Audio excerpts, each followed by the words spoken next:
I'm a sensitive. It's my mission to investigate alleged sightings and hauntings of Hollywood ghosts. A sensitive can detect paranormal events beyond the range of the 5 senses. I wouldn't say I'm a non-believer, but I'm definitely a skeptic. Together, our mission is to investigate the dead famous. Our investigation into the spirit of Joan Crawford would take us on a road journey through California, from the faded majesty of one of Hollywood's most famous studios. The pictures are very fucking weird. To the windswept cliff top where she loved to dine, before ending at her favourite hotel, which locals now nickname The Shining. What I was, bitch.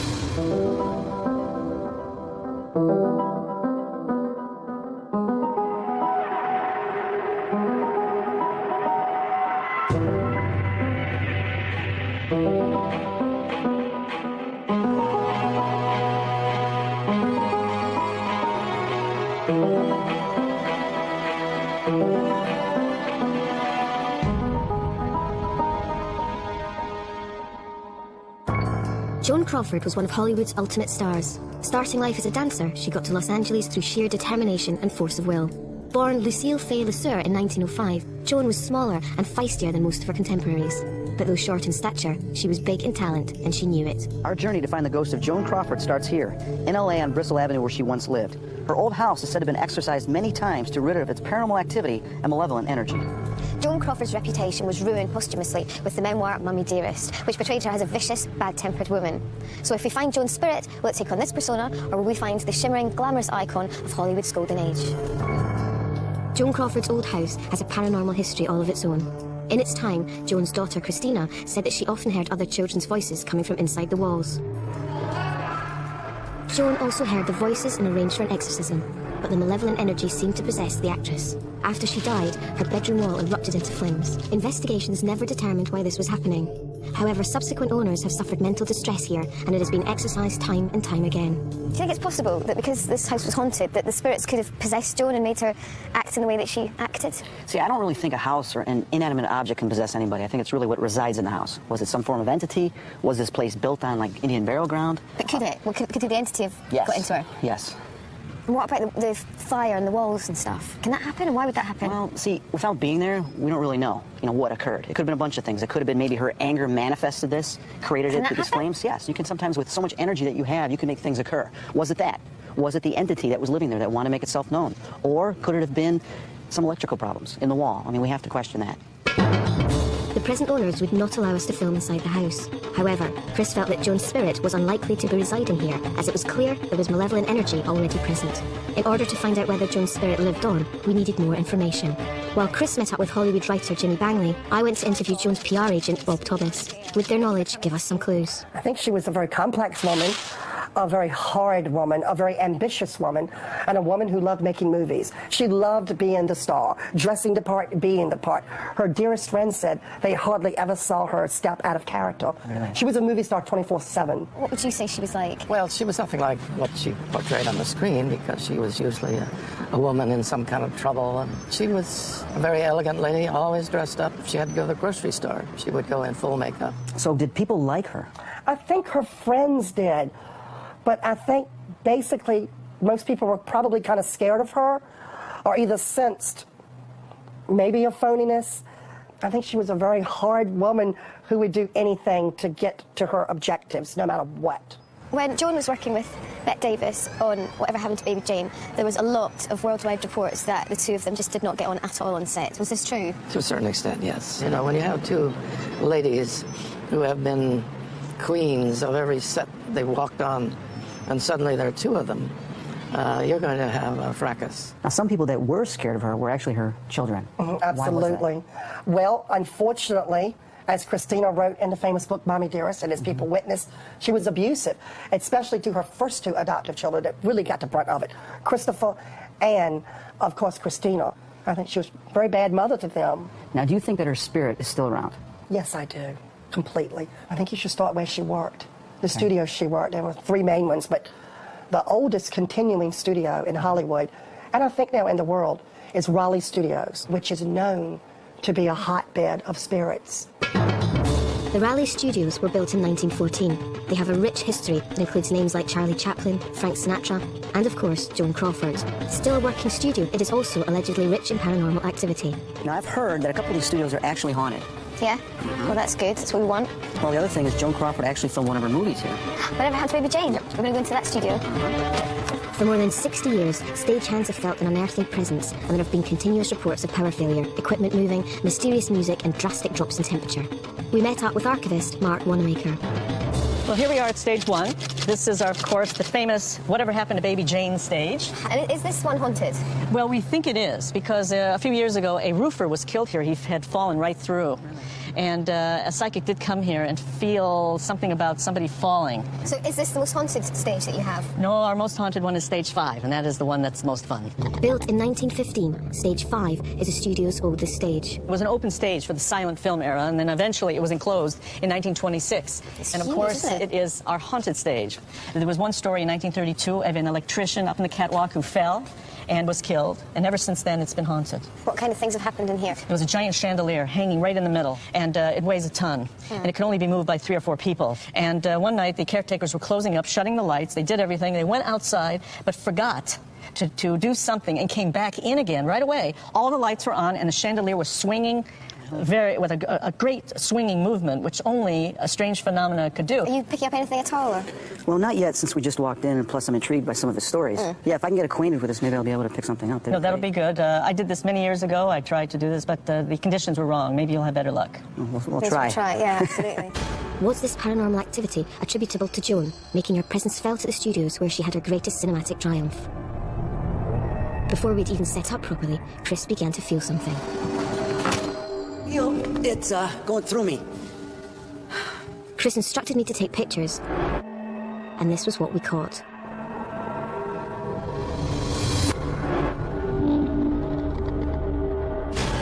There were two massive ones in your stomach. See if you see anything move quickly around me. Chris claims that he could feel when these so-called orbs were passing through him. They're coming in, cruising in so fast, and they're getting out of here. They're just going boom right through. Was one of these the spirit of Joan Crawford? That's very strange. I think they're actually coming through the floor now. Take one to the floor. They're moving quick.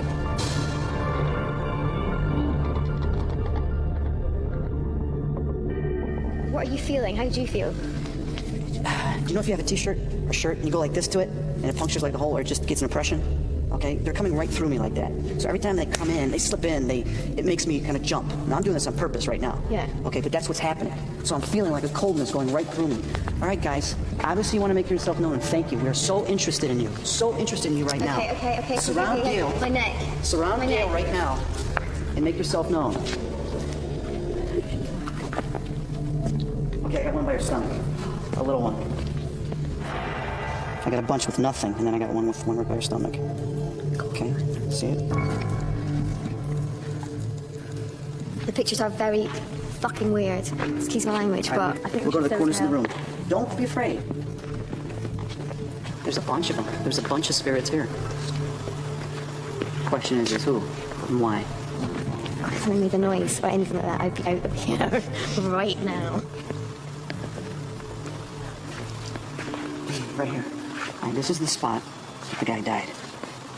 There he fell. This is where I first took the pictures. Oh, horrible. That feels weird as I did in there.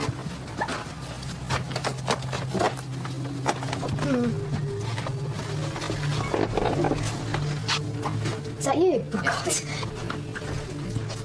I'm not getting any more. No. You feel anything at all? No, I did a little bit. I was getting, like, my hairs on my neck were standing up and everything. I didn't feel anything around the back here. Okay. I think Do you think they got bored. There had definitely been activity at the Raleigh studios, and Chris believed we had the photographic proof. We were not completely certain what this energy was and whether it had been Joan Crawford, but it had now disappeared. The following morning, Chris and I met to discuss our photographic findings. All right, Gail, what I did is I downloaded all the pictures that we took last night while we were at the studio. This is what I started getting. Okay, we call these orbs, or, sometimes it's strange anomaly. We've taken quite a few other pictures on our investigations, and we have not gotten stuff like this. See here? That is very strange. How that orb appears right over my chest, and Right there, I'm like, okay, I'm feeling them. They're behind me. They're moving through me now. But there's nothing there. There's nothing there. But then, boom, right in there. And look at how I'm looking down because I'm feeling it as if it's coming right through me. What about the whole pattern? I mean, why is it shaped like that? Well, the only thing that I can think of, okay, and there really hasn't been that much research that's been done to discuss that, is it's kind of like a nucleus, like a cell, okay, and it's definitely in a round shape. Okay, a round form is the best way for it to travel, okay, because there's no curves to it, no edges to prevent it to travel through anything. Now, you have to admit, that anomaly that you're seeing here is pretty strange. I think they're amazing, and also I think definitely we didn't get anything to do with Joan Crawford. We got something great on film. I think we need to move on and see if we can find something else. For many Hollywood stars, Los Angeles was a place to be seen in. But for those who wanted to relax and get away from it all, the landscape and amenities of North California provided a classy and secluded playground. I knew of a few places that Joan Crawford used to frequent, and where there had been definite reports of paranormal activity. We went to this place called the Moss Beach Distillery, and it's a very famous restaurant, and lots of people have visited it, politicians and gangsters and lots of actors and actresses, and it was Joan Crawford's favourite restaurant. And the other great thing about it is it's got a ghost. It does. It's got a blue lady. The Moss Beach Distillery is well known on the San Mateo coast, not only for its food and views, but for its ghost. Over the years, a colourful history and strange occurrences have imparted a mystical element to the restaurant. Opened in 1927 as Frank's Place, it operated as the coastside's most successful speakeasy. However, these days, it is the thought of dining in a haunted restaurant that gathers most attention. We met with the owner to find out some more about its history. The distillery was built back in the 20s, and it was a roadhouse. As you know, we're about 25 miles from San Francisco, so the big shots, the politicians and the presidents, all kinds of people have been here over the years. And one in particular that always impressed everybody was Joan Crawford, who was here many times. She really liked the Moss Beach Distillery. Of course, we always respect the privacy of celebrities of one kind or another. I was explaining to Chris earlier on that you have got a blue lady ghost here. Right. Could you tell me the story behind that? Well, the story goes like this, that in 1926, a bartender was married to this young lady who was a beautiful woman, and she used to come in every night just to visit with him with this beautiful blue dress on. And then in 1927, she was found on the beach, dead, stabbed through the chest. And since then, she's been haunting the distillery. In every room in the restaurant, every person who's worked here for any period of time has had some sort of experience of one kind or another. You know, there's been some pretty outrageous things that have happened, too, that go way beyond that, so. How do you guys know for sure that it's attached to someone that died here? I mean, it could be Joan Crawford, you know, it could be somebody else. Well, yeah, you're right. It could be. That's a possibility. We just don't know for sure at this point. Well, maybe we'll find out tonight what it really is. Right. If it's Joan or not. Yeah. We waited for the sun to dip down behind the ocean and for the diners to finish their meals. It was hard to imagine that a place which offered such hospitality was also home to darker, uninvited guests. Chris had invited along parapsychologist Lloyd Auerbach. You know, there's no proof that a place is haunted other than the experiences of human beings. And here at the Moss Beach Distillery, people are having experiences on a fairly regular basis. We're dealing with a phenomena of the human mind, with experiences of the human mind. And since we have no absolute proof that the mind exists, we have no proof that ghosts exist. We have evidence. The Blue Lady was first seen by many people, and probably from the 1930s to about the early 80s, she was more seen and felt than anything else. In the late 70s and then through the early 80s, apparently, things started moving. She either had learned to move things at that point or decided to focus on that. With the restaurant now closed and empty, we were ready to investigate. Could the Blue Lady or one of its other ghosts actually be Joan Crawford back to a place she'd love to visit? Chris was already feeling a presence. We split up to explore the rest of the building. Just thought I'd come up out, Chris, because apparently whoever the blue lady is more attracted to women than she is to men. And I just think that maybe it'd be worth our while just wander around and see if we can get that. Join there, because it's very dark, maybe. Down in the lower restaurant, Chris was picking up physical emotions, and his arm muscles were starting to contort. He felt like a paranormal entity was sending him some sort of signal. Why is it doing this? Whatever this one spirit that's butting out the other one is doing this. You keep getting that other something. And whoa! Oh shit! Sorry. Okay, sorry. It just, I felt as if a physical thing came right into my face right there. The head was right there. I thought it was maybe the camera guy, but it was not. All right, that's when they get kind of irritated, mad.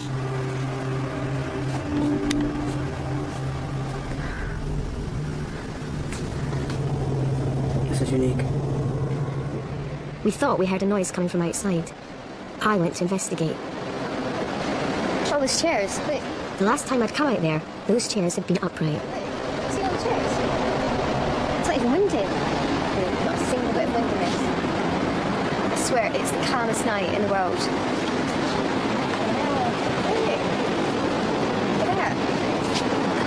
It's really creepy out here. What is this? Were you tied up? Were you tied up? Yes. Okay, yes. All right, it was tied up. Do you have anything to do with Joan Crawford at all? Anything to do with Joan? No.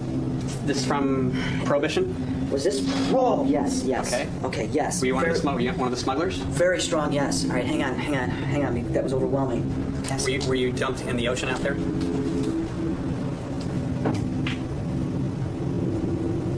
I'm not getting a direct yes on that. To chain you up and bury you? Oh, yeah. Oh, God dang it. Sorry, it's coming through strong, yes, but I'm sensing that it was in a cave, or it was on the mountainside, rock, like a big rock. There was supposed to be a smuggler's cove, like a small cave where they hid some of the booze. Yes, oh, yes. Okay. Look at that. What is that?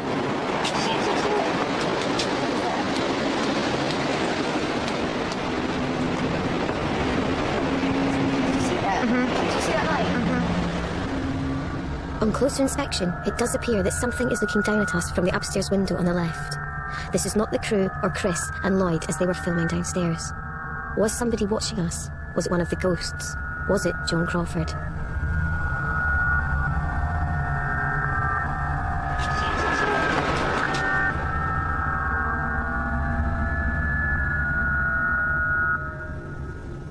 Chris had allegedly channeled the emotions of a smuggler who had suffered a horrible death here. It appeared that this energy had now left his body. Tired and emotional from the experience, Chris still felt that there was some sort of presence waiting in the shadows of this restaurant, but didn't think it was Joan Crawford. Yeah, some of these investigations get so frustrating. Because even though you know the spirits are here, they don't want to do anything. They don't listen. They like to do it on their own time. So no matter how much time we stay here, we might not get anything that's collective. And then sometimes you just might. It's not like you say, action, and I'll do it.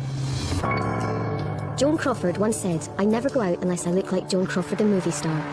If you want to see the girl next door, then go next door." So we centred our search for her ghost on her glamorous haunts, the studios, restaurants and hotels she frequented. Chris was certain that Joan's spirit hadn't passed to the other side and was residing somewhere unsettled and unhappy. The question was, where? We knew full well that Joan patronised a number of establishments in this North Californian region, and it is one of these that we made the next stop on our journey. Brookdale Lodge is actually called The Shining by a lot of our locals there. We have a lot of people that come here, but they only come here during the day. They don't come here at night. We do have a lot of people that do stay here, and they love staying here, and when they check out, they tell us that they probably won't come back again, but they don't know why. This place in its heyday was really, really well known for having lots of famous guests like Marilyn Monroe and Joan Crawford, obviously, who we're looking for. And it's supposed to be really haunted. I know, I heard a lot about it. It's very paranormal active. Really? Supposed to be a lot of friendly ghosts, but some scary ones too. The Brookdale Lodge was built on the site of a lumber mill in 1890. In the early 1920s, the owner built the dining room with a natural brook running through it. From then on, many celebrities passed through it, including, of course, Miss Crawford.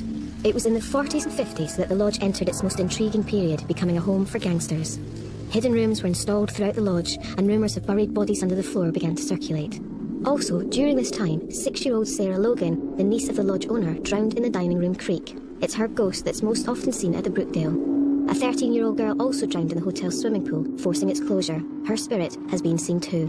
The room's haunted. I have a haunted one? You sure can. I'll give you the scariest one in the house. Yeah. Excellent. I would say room 46 is the scariest room. We have a few ghosts that frequent it. We have a couple loggers that go through there, as well as a middle-aged lady that just kind of wanders through one wall and doesn't say anything, just goes right out the door. And when I say out the door, I mean through the door.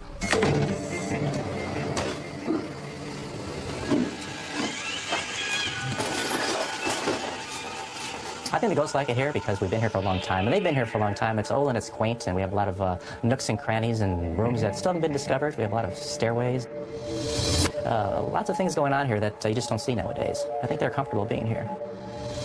There's been a lot of weird things happening. People say that the place is haunted, and supposedly it's the first owner's niece, Sarah. She's about 7 years old, fell and drowned off the bridge. We've had people hearing footsteps running around the balconies, doors opening and closing, food mysteriously start cooking in the fryer. I I've heard voices, people speaking, but you can't really make out what they're saying.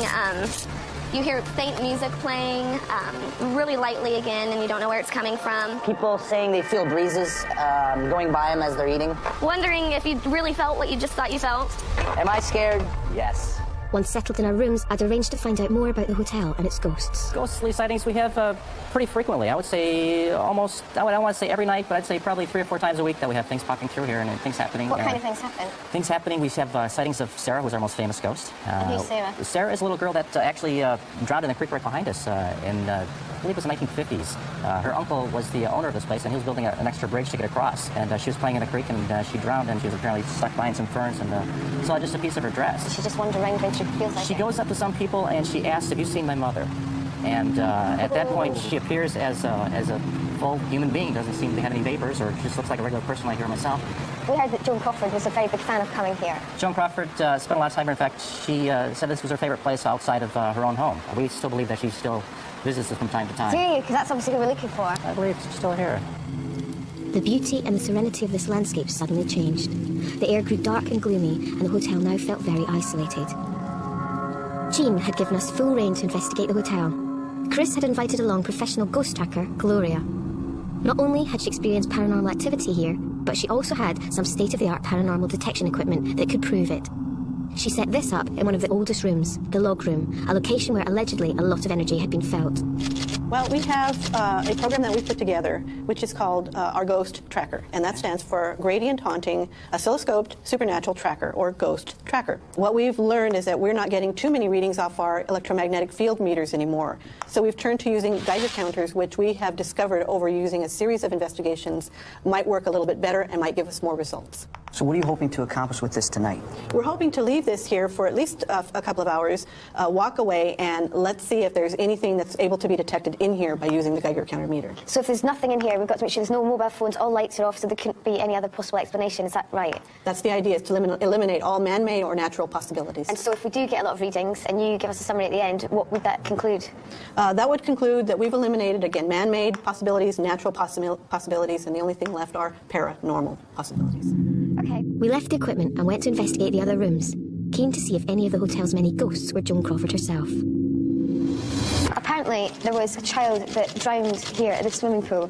I don't know much about the story at all, but people have seen an apparition of a child wandering around here, and I don't really know where we start. The area seems to be a little on the thick, dense, weird-feeling side anyway, and I think if we just kind of coordinate and take pictures across, perhaps we might get some orbs or get something else. Chris and Gloria started to take photographs. We weren't getting any orbs or anomalies. Then Chris photographed this. He believed he caught something unusual. I was convinced there was a rational explanation. I mean, this is pretty bright. Yeah, but listen, I've been pretty good. But if you understand that you've got a camera from over there, and you've got a mirror there, Chris, look, mirror, here, reflecting things. Okay, so there she's over there, and you're taking pictures. Yeah, where's it reflecting? On there, behind this. Where? Show me, where? On the window. Where on the window? Anywhere in the window, wherever it is on your blooming camera. If something's reflecting right here... No, it's not. Right, let me see the picture. It's reflecting down here. The frame goes the corner of the window. The window goes all the way across here. I can't do it. No, if you look at this... No, look. It's just being because mental. if you stand over here, then why do you have a glare outside that's covering this up and not behind? There seems to be some question as to what Chris has on his camera. Chris is talking about line of sight, meaning the orb or whatever it is, the anomaly that he sees, is more forward than what would be reflecting off of something reflective. Gail seems to think that it's just something reflecting off of the window that's behind, and that's what they're discussing. No, it's not covering up. This here. That is a light flashing, and it's just covering up here. Jesus, it's in the background. Insane. Chris, it's a reflection. It's something that's flashed off something, and it's just flashed on your camera. I can't you see that? this until I get looked at further. What fell in the pool over here? You're just grabbing it. Stop. Hey, guys! Did somebody see something fall in the pool over here? I saw that, yeah. Okay. What's going on? There's nothing in the bottom of the pool. In the midst of our discussion, Gloria thought she heard a noise. What was that? It sounded like something dropping in the water. What was that? Well, we had something fall into the pool, and it was enough to raise, it was with such force that it raised the water a bit. Did you do that? Okay, there's screaming going on in the background. Hello? Give us another sign that you're here. I'm just sensing that if whoever drowned here drowned on that other side. Are you sensing who or what it is? Yeah. What are you sensing? Well, hang on until I get over here. Wait till I get over here. I gotta pick up the place memory. Okay. That's where it occurred. It occurred right over here. Child drowned right over there. Is there anybody here? And if there is, can you please give us a direct sign so we know?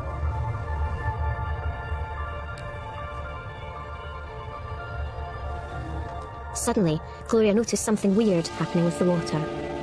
Reflection off the water? I don't know. What's that? What's the swirling? Why is it doing that? Every swimming pool has a filter. However, in this case, the filter was 25 yards away on the other side of the pool, and therefore could not have caused ripples on this side. Was this the sign Chris had been asking for? And could it have been a sign from Joan Crawford? Hey, Chris. Chris? Yeah? Come here, there's something very strange going on in the water Your here. face in the water?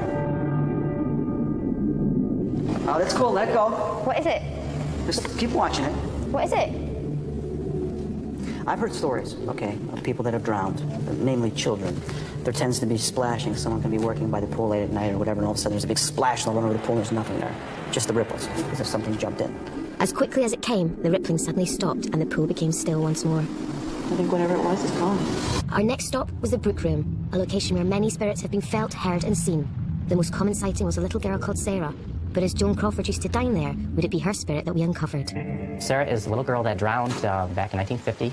She's still wearing her original dress that she drowned in. It's a little blue and white party dress. And she will go up to the guests and ask them, have you seen my mother? And when the guests would turn around to find this little girl's mother and turn around to tell the girl, no, I haven't seen her, yes, I have seen her, the little girl's gone.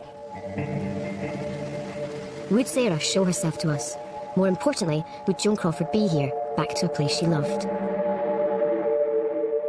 Well, as soon as I walked over here, because I thought I just tested out my camera, I started feeling in the back of my neck. There's like some activity going on over here, or I'm coming in contact with one of the spirits that does actually haunt this area. The thing is, I have to connect and find out exactly what spirit it is. So it's male, female, adult, child. I do know that Sarah had passed away right here, where she died, right around here. So I'm wondering if that's who it is. So we'll find out. Ever since we've gotten here, I've looked around, I've always saw stuff in the corner of my eyes. And I'm like, okay, that can happen, but it's happened here more than any other place I've been to. Is you'll see things in the corner of your eyes, you'll see something over there, and you look, there's something there. It's moving very quickly.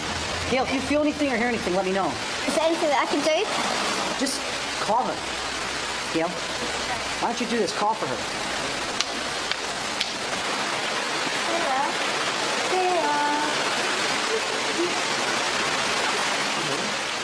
We were both pretty sure we heard some humming coming from inside the tunnel.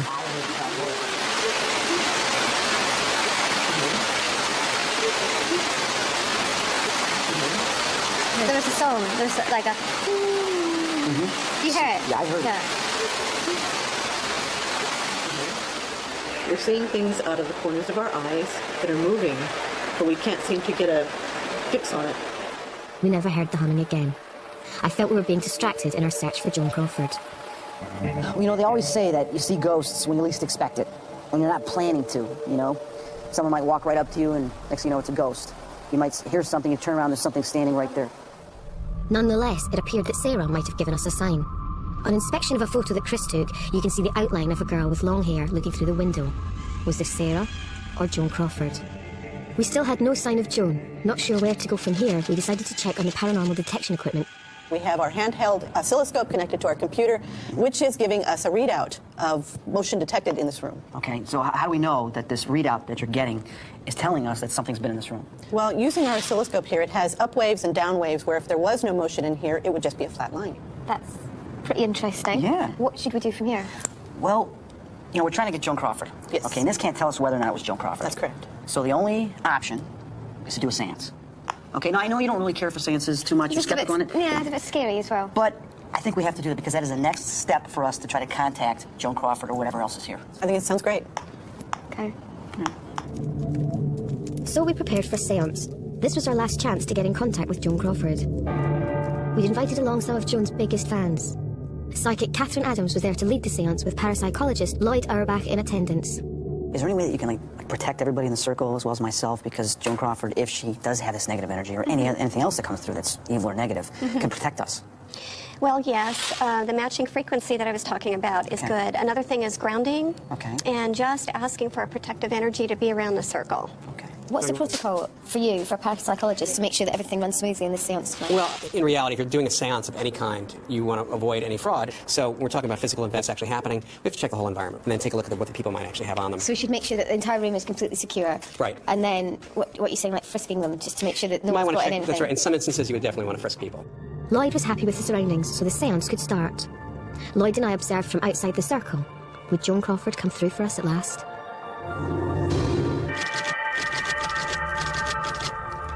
We specifically would like to bring you, Joan Crawford, through. We would welcome you tonight. Joan Crawford, I welcome you to channel through me with any messages that you may have. She might have a little hesitancy getting into a man's body. Just let her come in, Chris.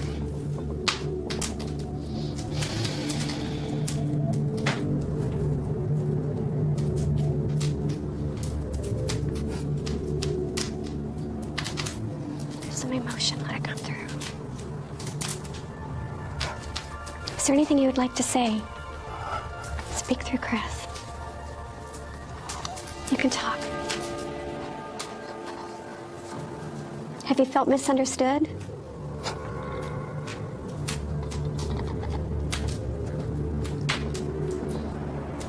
Is that it?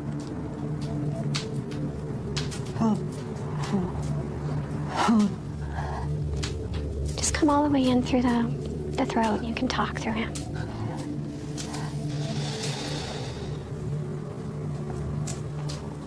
Who's saying these things?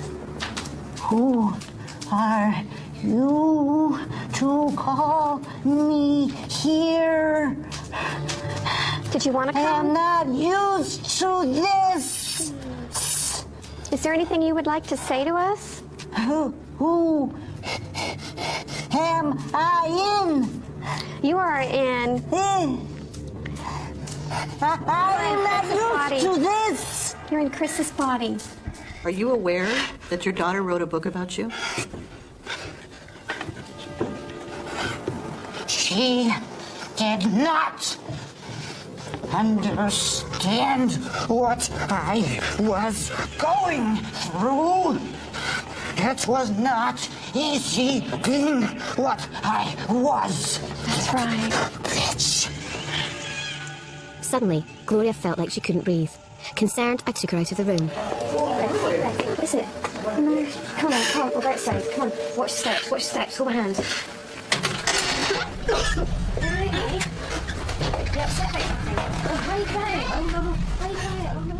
Had Joan been angry with Gloria for asking about her daughter and directed negative energy towards her? It's better. Okay, can you tell me what you felt? I don't know. Do you want a hug?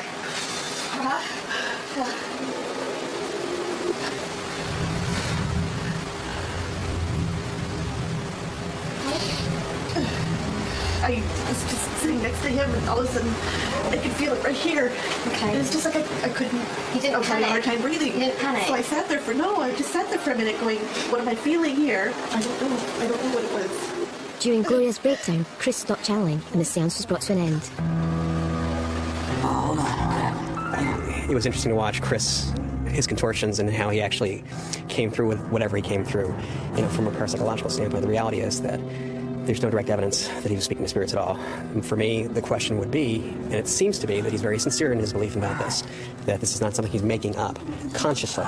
So how much of this is unconscious and how much of this is coming from anything he's picking up is difficult to say because there's no direct